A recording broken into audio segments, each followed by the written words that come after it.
सरपंच संतोष देशमुख हत्या प्रकरणातील तिन्ही आरोपींना 14 दिवसांची सीआयडी कोठडी। मुख्य आरोपी सुदर्शन घुले, सुधीर सांगळेच्या पुण्यातून आवळल्या होत्या मुसक्या।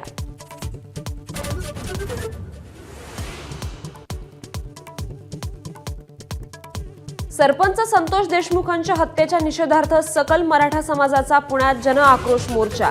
मोर्चाला पृथ्वीराज चव्हाण, मनोज जरांगे, सुरेश धस यांच्यासह रोहित पवार उपस्थित राहणार असल्याची माहिती।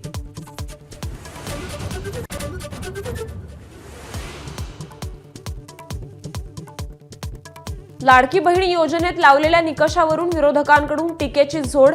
योजनेवर श्वेतपत्रिका काढण्याची सुप्रिया सुळेंची मागणी, तर निवडणुका समोर ठेवून ही योजना सुरू केली, बच्चू कडूंची टीका।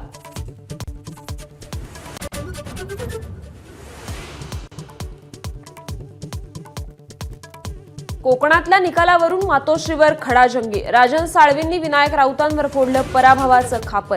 राऊतांच्या पराभवाला तुम्ही जबाबदार नाही का? ठाकरेंचा उलटा सवाल।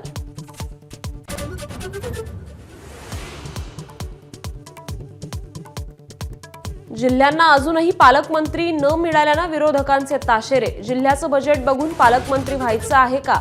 रोहित पवारांचा सवाल, तर सोमवारी किंवा मंगळवारी निर्णय, शिरसाटांची माहिती।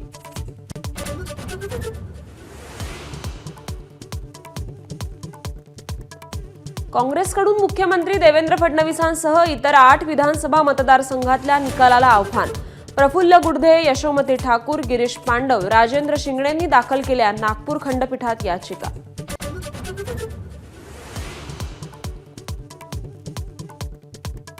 उद्धव ठाकरेंना मुंबई पोलिसांसोबतच खासगी सुरक्षा। मोठ्या उद्योग समूहाकडून ठाकरेंच्या सुरक्षेत 8 खासगी सुरक्षा रक्षक तैनात। एबीपी माझा, उघडा डोळे बघा नीट।